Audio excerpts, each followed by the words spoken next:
बिस्मिल्लाहिर्रहमानिर्रहीम। जी बेटा, आज हम करने लगे हैं आईएएस का एक टॉपिक डिस्कस करेंगे। टॉपिक आपका जो है वो वादे से मुतल्लक है। आज का आपका जो है टॉपिक वो है इफ़ाए अहद।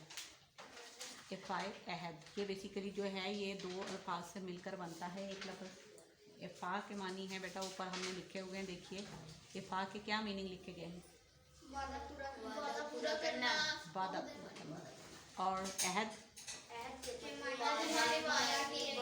वादा के हैं, यानी अहद मीन्स वादा और इफ़ा पूरा करना। इफ़ाए अहद को जब हम मिलाएंगे आपस में दोनों वर्ड्स को तो वो हो जाएगा वादा पूरा करना। ये एक बहुत अहम, बहुत ज़्यादा अहम, ये जो है इस्लाम में इसको बहुत ज़्यादा अहमियत है। इसके बारे में बहुत सारे जो हैं वो अहकामात कुरान पाक में भी इरशाद हुए हैं और आप सल्लल्लाहु अलैहि वसल्लम ने भी इसके मतलब मुसलमानों को ख़ास ताकीद फरमाई है कि आपने जब भी किसी से कोई वादा करना है तो उसको लाजमी तौर पे पूरा करना है।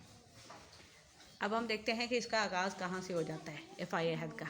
जब मुसलमान, किसी भी मुसलमान के लिए बेटा बुनियादी शर्त जो होती है वो क्या होती है? मुसलमान होने की बुनियादी शर्त क्या है रमीज़? कलमा तैयबा पढ़ना। ठीक है, पढ़ें ज़रा।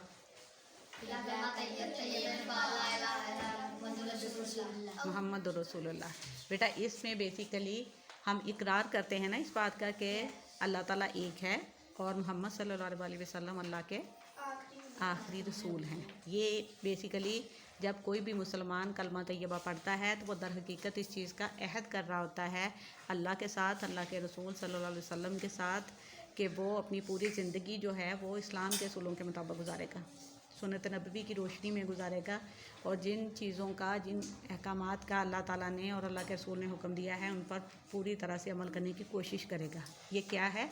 ये एक मुसलमान का वादा है अल्लाह के साथ और अल्लाह के रसूल के साथ।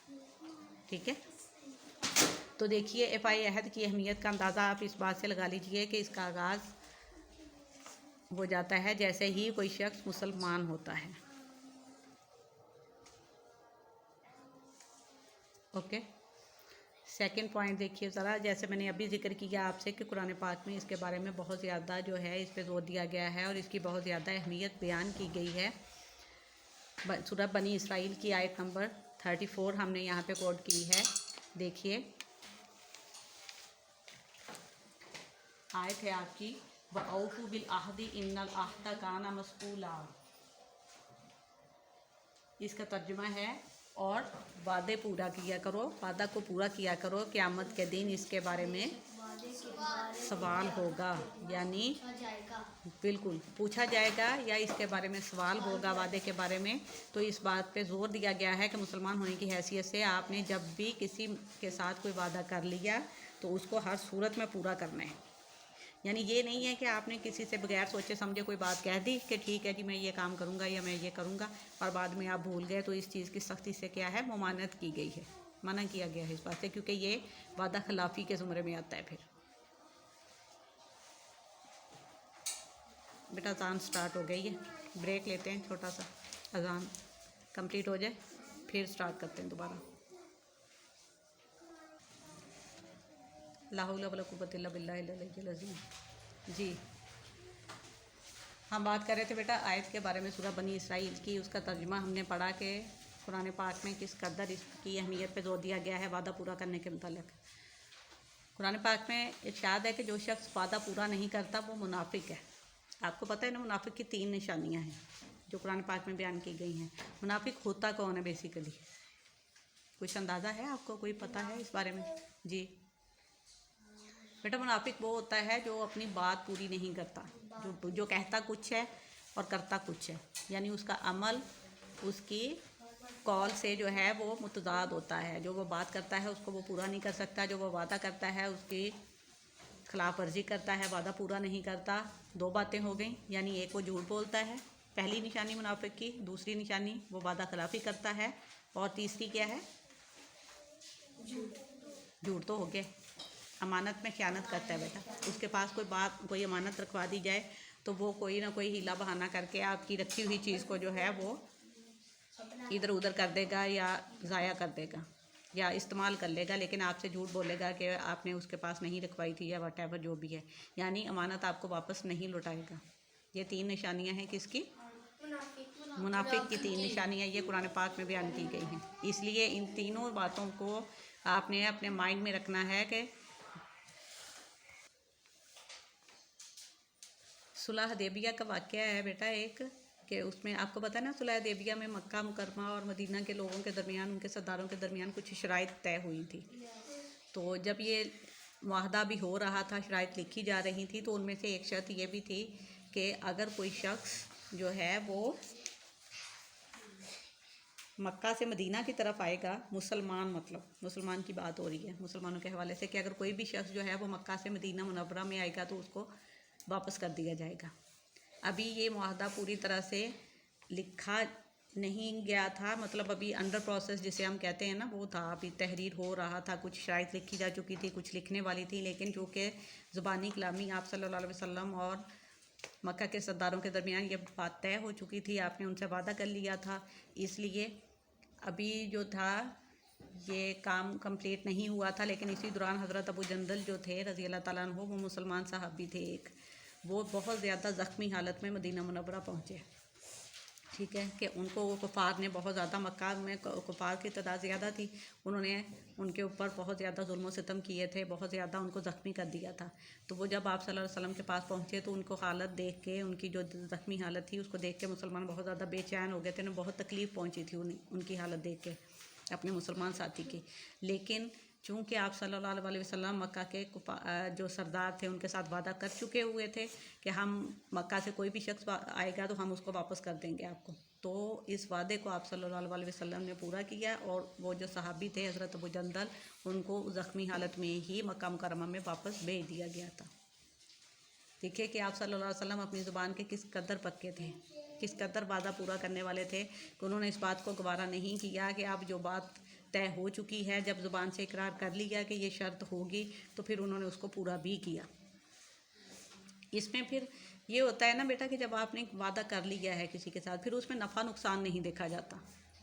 ठीक है, मुसलमान होने की निशानी ये है ना, मुसलमान होता ही वो है बेटा जिसने, फिर वो इंसान जो है वो नफ़ा नुकसान से, अपने ज़ाती मफादात से वो बालातर हो के सारा चीज़ों को सोचता है। एज अ सोसाइटी है, मुआशरे के लिए, अपनी मुसलमान बरादरी के हवाले से फिर हर चीज़ जो है उसके जहन में चल रही होती है कि क्या चीज़ सबके लिए फ़ायदेमंद है और क्या चीज़ सबके लिए नुकसानदेह है।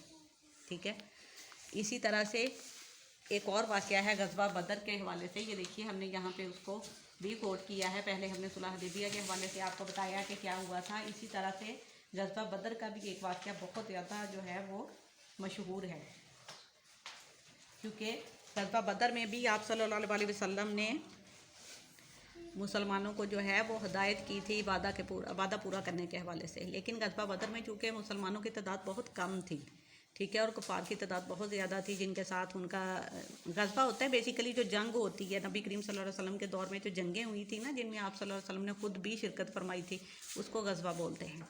और बदर का मैदान था, बदर मैदान का नाम है। ठीक है, तो ग़ज़वा बदर इसलिए उसे कहा जाता है। उसके हवाले से एक वाक़या है कि कुछ सहाबी जो थे वो आप सल्लल्लाहु अलैहि वसल्लम की खिदमत में हाज़िर हुए। उन्होंने कहा कि अभी हम जब आपकी तरफ आ रहे थे तो कुछ कुफ़ार ने हमें जो है वो पकड़ लिया था, कैद कर लिया था, और हमें बहुत ज़्यादा जो है वो हमारे ऊपर जुल्म किया था। लेकिन हम चूँकि आपके साथ शिरकत करना चाहते थे, आपके साथ ग़ज़वे में या आपके साथ जंग में शरीक होना चाहते थे, तो उन्होंने हमसे कहा कि आप पहले हमारे साथ वादा करें कि हम आप लोग जो हैं वो वापस जाकर नबी करीम सल्लल्लाहु अलैहि वसल्लम का साथ नहीं देंगे जंग में। यानी वो कमज़ोर करना चाहते थे ना आप सल्लल्लाहु अलैहि वसल्लम की फ़ौज को या आप सल्लल्लाहु अलैहि वसल्लम के साथियों को, इसलिए वो इस किस्म की हरकतें करते थे। तो उन्होंने वो जो सहाबी आए थे आप सल्लल्लाहु अलैहि वसल्लम के पास, उन्होंने कहा कि हमने मजबूरी की हालत में उनसे वादा किया है कि हम आप सल्लल्लाहु अलैहि वसल्लम का साथ नहीं देंगे ग़ज़वा बदर में, तो अब हमारे लिए क्या हुक्म है। तो आप सल्लल्लाहु अलैहि वसल्लम ने उन्हें ग़ज़वा में या जंग में शिरकत से रोक दिया था। ठीक है, आप सल्लल्लाहु अलैहि वसल्लम ने उन्हें मना फरमा दिया था कि अब आप लोग चूँकि वादा करके आए हो वहाँ पे कुफ़ार के साथ, तो इसलिए अब आप लोग हमारे साथ ग़ज़वे में शरीक नहीं हो सकते। सोचें कि किस कदर ये इम्पोर्टेंट बात है कि एक सहाबी जब ज़ख्मी हालत में आप सल्लल्लाहु अलैहि वसल्लम के पास पहुँचता है तो वादा पूरा करने की खातिर आप सल्लल्लाहु अलैहि वसल्लम उस सहाबी को वापस लौटा देते हैं मक्का के कुफ़ार जो थे सरदार उनके पास। अब इस दूसरे वाक़या में देखें कि ग़ज़वा बदर में ऑल्दो मुसलमानों की तादाद बहुत कम थी, आप सल्लल्लाहु अलैहि वसल्लम को पता था सारी, मतलब हर चीज़ ज़ाहिर है उनके इल्म में थी, लेकिन इसके बावजूद उन्होंने वादे की पाबंदी को इस कदर अहमियत दी कि उन्होंने वो जो 2-3 सहाबी थे जिनको पकड़ा था, जिन्होंने वादा किया था मजबूरी की हालत में, आप सल्लल्लाहु अलैहि वसल्लम ने उन्हें कहा कि नहीं, अब आप उस वादा को पूरा करोगे और हमारे साथ जंग में शिरकत नहीं करोगे। ठीक है, ये बेटा बेसिकली होता है, ये ज़िम्मेदारी का मुजाहरा करना होता है, इसको हम कह सकते हैं, क्योंकि जब आप किसी एक ओहदे पे होते हैं या जब आपके अंदर कुछ लोग काम कर रहे होते हैं तो फिर आपको ना हर चीज़ अपने जहन में रख के हर शख्स की भलाई और माशरे की और मुसलमान कौम की भलाई को मद्देनज़र रखते हुए हर जो है वो स्टेप लेना होता है, हर कदम पे उस बात का ख्याल रखना होता है, और ये सब कुछ हमारे प्यारे नबी सल्लल्लाहु अलैहि वसल्लम ने अमली तौर पर हमें करके दिखाया था। ऐसा ही है ना। आप इस्लामियात की कोई भी अपना टॉपिक निकाल लें, देखें हमने अब तक कितने टॉपिक डिस्कस किए हैं, लेकिन आपको हर टॉपिक में इतनी अच्छी अच्छी बातें समझने के लिए और जानने को मिलती हैं कि आपको पहले में भी जब हमने ये बातें नहीं इस तरह से शेयर करना शुरू की थी तब आपको इन बातों का इतनी डिटेल में इल्म नहीं होगा, क्योंकि तब आप लोग सिर्फ लेसन, आपके जो क्वेश्चंस होते हैं उनको याद करते हो, याद किया, टीचर को सुना दिया, दैट्स इट, यहाँ पे ख़त्म हो जाती है बात। लेकिन अब जब से हमने इन चीज़ों को डीपली एक्सप्लोर करना शुरू किया है तब से ना सिर्फ आपके बल्कि मेरे अपने नॉलेज में बहुत ज़्यादा इजाफा होना शुरू हो गया है, क्योंकि हम डिटेल में हर चीज़ को फिर डिस्कस करते हैं। ठीक है ना। इसी तरह से वादा पूरा करने के बहुत सारे माशरती फ़वाइद भी हैं। ये तो हमने इस्लामिक पॉइंट ऑफ व्यू से बात की ना कि आप सल्लल्लाहु अलैहि वसल्लम किस कदर अहमियत देते थे, और आपने कितने डिफरेंट वाक़यात फिर हमने कोट किए कि कैसे आप सल्लल्लाहु अलैहि वसल्लम ने हर मौका पर वादे की पाबंदी को जो है बहुत अहमियत दी। फिर इसके माशरती फ़वाइद भी हमें हासिल होते हैं। सबसे बड़ा फ़ायदा तो यह है कि अल्लाह पाक खुश होते हैं, जो शख्स वादा पूरा करता है अल्लाह ताला उससे राज़ी हो जाते हैं। कुरान पाक में जगह जगह से इस पे जो है वो इसके हवाले से भी आपको आयात मिलेंगी। फिर दूसरा फ़ायदा ये होता है कि माशरे में अमन और सलामती की फ़िज़ा कायम होती है, एक दूसरे का इज़्ज़त और एहतराम बढ़ता है, क्योंकि जब आप सच बोलते हैं, एक दूसरे से किए हुए वादे को पूरा करते हैं, एक दूसरे की अमानत में ख़यानत नहीं करते, वापस लौटा देते हैं, तो ये सारी इतनी अच्छी बातें हैं, इतने अच्छे इस्लामिक पॉइंट हैं कि इससे माशरे में ऑटोमेटिकली खुद ब खुद जो है वो एक अच्छी फ़िज़ा कायम होना शुरू हो जाती है। ठीक है। फिर उसके बाद इसका एक बड़ा अहम फ़ायदा ये भी है कि ये कामयाबी की ज़मानत बन जाता है आपकी। वादा जो है, वादा पूरा करना, अहद जो है, ये आपकी कामयाबी की ज़मानत बन जाता है इस तरह से, क्योंकि जब आपने किसी के साथ कोई बात कर ली, कोई वादा पूरा कर लिया, तो फिर सबको पता होता है कि नहीं, ये एक ऐसा इंसान है जिसने अगर कोई बात कही है या कोई वादा किया है तो ये उसको पूरा भी करेगा, ये उसमें किसी किस्म की ख़यानत नहीं करेगा, अपनी बात में क्या, अपनी बात को किसी तरह से जो है वो मनफी अंदाज में उसके नहीं लेके जाएगा, बल्कि हर हाल में अपने किए हुई बात के ऊपर पूरा उतरेगा, उसको पूरा करेगा। ठीक है जी। आगे समझ सारे बच्चों को? किसी किस्म की कोई कंफ्यूजन तो नहीं है? अब नो पूरा कहने भी नहीं दिया मुझे, अभी पता चल जाता है। इफ़ा के मानी तो बताएं ज़रा मुझे। इफ़ा के मीनिंग बताएं जल्दी से। सैफ बताएगा। वादा पूरा करना। मैंने नहीं, सिर्फ इफ़ा के मानी पूछे मैंने जी। जी हालात चेक करें। अब रमीज़ बताएंगे, बैठ जाओ नीचे। मैंने भी कह दिया वादा पूरा करना। ठीक है, बैठ जाइए, दोनों एक ही बात करें बेटा। इफ़ा होता है बेसिकली पूरा करना और अहद होता है वादा। ठीक है, फिर जब हम दोनों को मिलाते हैं आपस में तो बनता है वादा पूरा करना, इफ़ाए अहद। अब ये बताएं, इसमें एक गज़वा का जिक्र भी है, हमने अभी जो डिस्कशन की है सारी, एक गज़वा का जिक्र हुआ है जी। इसमें मैंने बोर्ड के ऊपर भी आपके लिए नोट किया गया है, ये नहीं है कि वो उसमें नोट नहीं है। कौन बताएगा? अयान बताएगा जी। नहीं, गज़वा कौन से गज़वा की बात हुई है यहाँ पे? बेटा गज़वा तबूक की, गज़वा बदर। बैठ जाइए। बेटा कहाँ होती है आप लोगों की तवज्जो? भाई 8 क्लास हालांकि मैं इतना लंबा आपके साथ बात भी कर रही होती हूँ, फिर और बोर्ड पे भी लिखा गया होता है, इसके बावजूद 8 क्लास में अभी तक नहीं आया।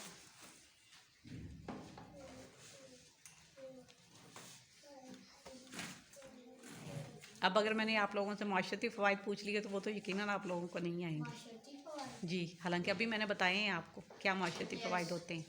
किस किस को समझ आई माशरती फ़वाइद की? जल्दी से सोचिए। श्याम। इज्जत बढ़ती है, इज्जत बढ़ती है इंसान की, गुड। और कोई और बताए जल्दी से। बढ़ती है, हम्म, अमन और सलामती की, अमन और सलामती की फ़िज़ा कायम खुदा नहीं। पैदा होती है। जी, अमन और सलामती की फ़िज़ा पैदा होती है। ठीक है, चलिए बेटा क्लोज़ करते हैं अब आज का लेसन। इन सारे पॉइंट्स को अपने माइंड में रखना है आपने, ठीक है, और इन बातों पर अमल करने की पूरी कोशिश करनी है, यस ठीक है। Yes yes. ओके, आज का लेसन क्लोज़ करते हैं इस दुआ के साथ कि अल्लाह पाक आपको ज़िंदगी के हर इम्तहान में कामयाब करें और आपको सिरात मुस्तकीम पे चलने की तौफीक अता फरमाएं। आमीन। आमीन या रब्बुल आलमीन।